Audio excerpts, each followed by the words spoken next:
हमारा ये ब्रह्मांड आखिर कब तक रहेगा और इसका अंत कब और कैसे होगा? शायद ये इस दुनिया का सबसे बड़ा प्रश्न है। आप में से हर कोई ये जानना चाहता होगा कि कुछ सालों बाद हमारे इस ब्रह्मांड की परिस्थिति क्या होने वाली है। मैं यहाँ कुछ साल आगे नहीं ले जाऊंगा आपको, कुछ 100 साल, 1000 साल या लाख साल और यहाँ तक 10 लाख साल आगे नहीं, बल्कि मिलकर चलते हैं 10 के आगे 303 साल के अंदर, चलते हैं खरबों साल आगे। ये सब एक्चुअली वैज्ञानिकों का प्रेडिक्शन यानी भविष्यवाणी से पता चला है। ये सब एस्टिमेट्स है, हालांकि कुछ और भी हो सकता है, पर ये जो पता चला है ये भी बहुत मजेदार है। चलिए मेरे साथ उस अद्भुत सफर में जो आपको इस ब्रह्मांड के बाहर ले चलेगी। आज से 100 करोड़ यानी 1 अरब साल बाद, जी हाँ, हम लोग डायरेक्ट 100 करोड़ साल आगे आ गए हैं। हमारी दुनिया बहुत एडवांस्ड हो चुकी है। सूरज 21वीं सदी में जितना गर्म था और जैसा आसमान में दिखता था वो उससे 10% ज्यादा चमकीला हो चुका है, जिसके चलते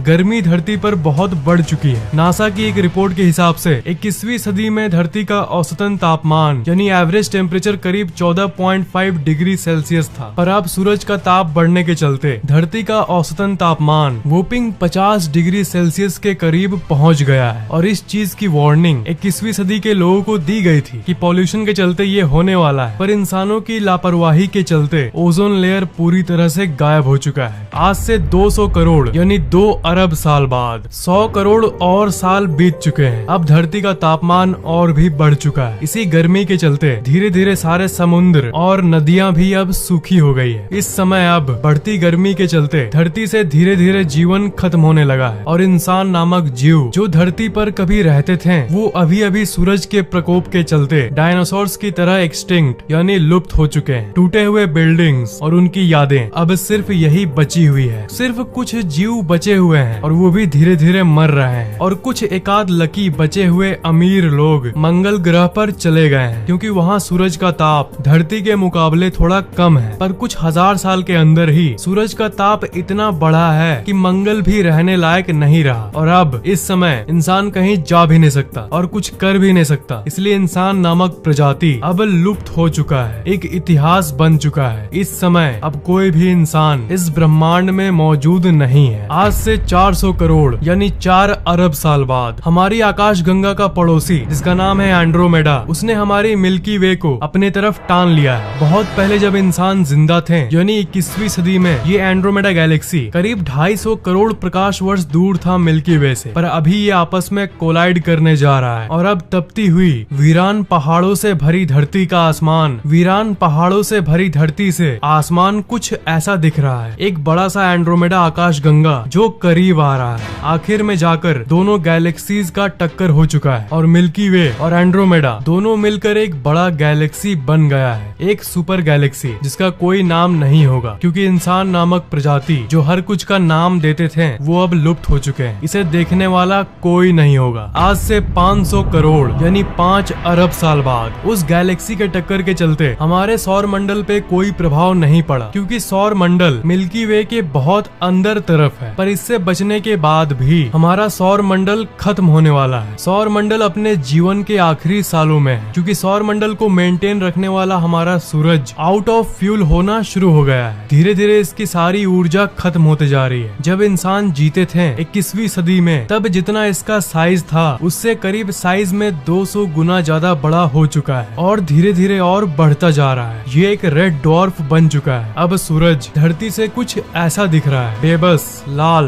बड़ा सा मरता हुआ सूरज, और इसे भी देखने वाला कोई नहीं होगा। अब इस समय सौर मंडल के एंगल से देखें तो सूरज का साइज और भी बढ़ता जा रहा है, और वो अब सौर मंडल का पहला ग्रह यानी बुध ग्रह को अब वो निगल चुका है। अब सौर मंडल में 8 नहीं बल्कि सिर्फ 7 ग्रह हैं। अब सूरज सारे ग्रहों को एक एक करके निगलता जा रहा है। सबसे पहले ये मर्क्यूरी को निगला, फिर वेनस को, फिर धरती नामक ग्रह को भी निगल गया है, जिस पर कभी इंसान नामक प्राणी हुआ करते थे। धीरे धीरे करके जुपिटर, सैटर्न, यूरेनस, नेपच्यून सबको सूरज निगल चुका है, और अब सौर मंडल में कोई भी ग्रह नहीं बचा है, सिर्फ सूरज ही बचा है। आज से 1,500 करोड़ यानी 15 अरब साल बाद सौर मंडल का अंत हो चुका है, और अब सौर मंडल कुछ ऐसा दिख रहा है। एक मरता हुआ बूढ़ा सा सूरज और आसपास बिखरे हुए ग्रहों के टुकड़े। एक मरता हुआ सूरज जो कि ठंडा हो रहा है, और ये बेचारे टुकड़े जो कि उन ग्रहों के हैं जिसे सूरज ने 1000 करोड़ करोड़ साल पहले ही निगल लिया था। सौर मंडल, जो प्यारा सा सौर मंडल हुआ करता था, उसका अस्तित्व अब पूरी तरह से मिट चुका है। आज से 10,000 करोड़ यानी 100 अरब साल बाद जिस जगह पे मिल्की वे गैलेक्सी है, एंड्रोमेडा गैलेक्सी है, जो कि कई साल पहले ही एक बन चुके हैं, और करीब 100 आकाश गंगाएं हैं, इस एरिया को वर्गो सुपर क्लस्टर कहते हैं। मतलब इस एरिया में 21वीं सदी में 10,000 करोड़ साल पहले सारे अलग अलग गैलेक्सीज एक जगह पर रहते थे। पर अब इस समय ये एरिया इतना ज्यादा पुराना हो चुका है कि इसके अंदर के 100 से भी ज्यादा जो अलग अलग गैलेक्सीज थे वो अपने गुरुत्वाकर्षण बल की मदद से आपस में करीब आ गए हैं, और सब गैलेक्सी मिलकर एक बड़ा सा गैलेक्सी बन चुका है। और ब्रह्मांड में दूसरे जगह पर जितने भी वर्गो की तरह सुपर क्लस्टर एरिया है, उसके अंदर भी जितने अलग अलग आकाश गंगाएं थे, वो सब अब मिल मिलकर सुपर गैलेक्सीज बनते जा रहे हैं। आज से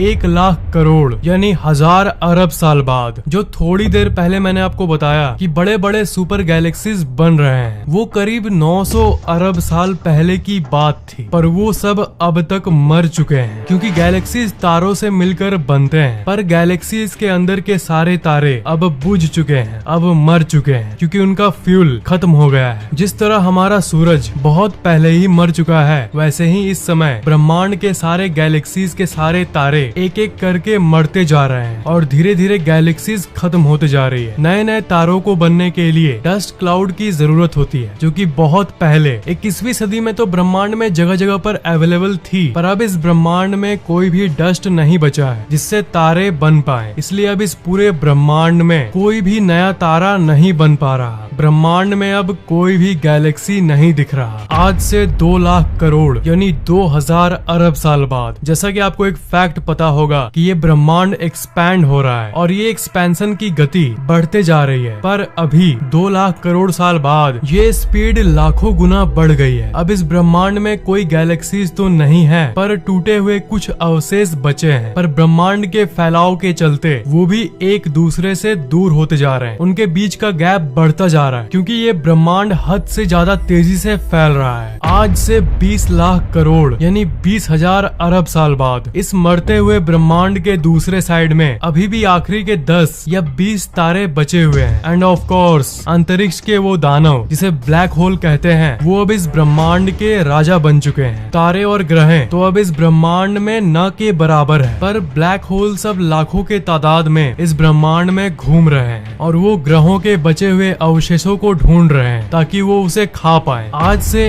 1 करोड़ करोड़ यानी 1 लाख अरब साल बाद अब इस ब्रह्मांड के दूसरे साइड के जो आखिरी के तारे कुछ बचे थे, वो भी अब मर चुके हैं, और ब्लैक होल्स बचे हुए जितने प्लैनेट्स के एकाध टुकड़े हैं उन्हें भी खाना शुरू कर दिए हैं। और ब्रह्मांड के बचे जितनी भी चीजें हैं, ब्लैक होल्स धीरे धीरे वो सब कुछ को खाते जा रहे हैं, और अब कोई भी ऐसी चीज इस ब्रह्मांड में नहीं बची जो कि दिख पाए। अब सिर्फ ब्लैक होल्स और ब्लैक होल्स ही बचे हैं। आज से 10 के आगे 40 शून्य साल बाद ये इस ब्रह्मांड की अंत की शुरुआत है। अब कोई भी चीज इस ब्रह्मांड में नहीं बची है। पर चलिए अब हम जूम गॉगल्स पहन लेते हैं। अब आप देख सकते हो कि छोटे परमाणु स्तर पर अब स्पेस में सिर्फ अलग अलग परमाणु ये अलग अलग होकर स्पेस में घूम रहे हैं। जो कुछ लास्ट बचे हुए ग्रहों के टुकड़े थे जिसे ब्लैक होल्स दूरी के चलते नहीं निकल पाए थे, वो लकी पार्टिकल्स अलग अलग होकर स्पेस में तैर रहे हैं। पर अब क्योंकि कुछ नहीं बचा सिवाय ब्लैक होल्स के, इसलिए सारे ब्लैक होल्स एक दूसरे के सामने आते जा रहे हैं अपने दानव जैसे गुरुत्वाकर्षण बल के चलते। और अब इस ब्रह्मांड के सारे ब्लैक होल्स मिलकर सारे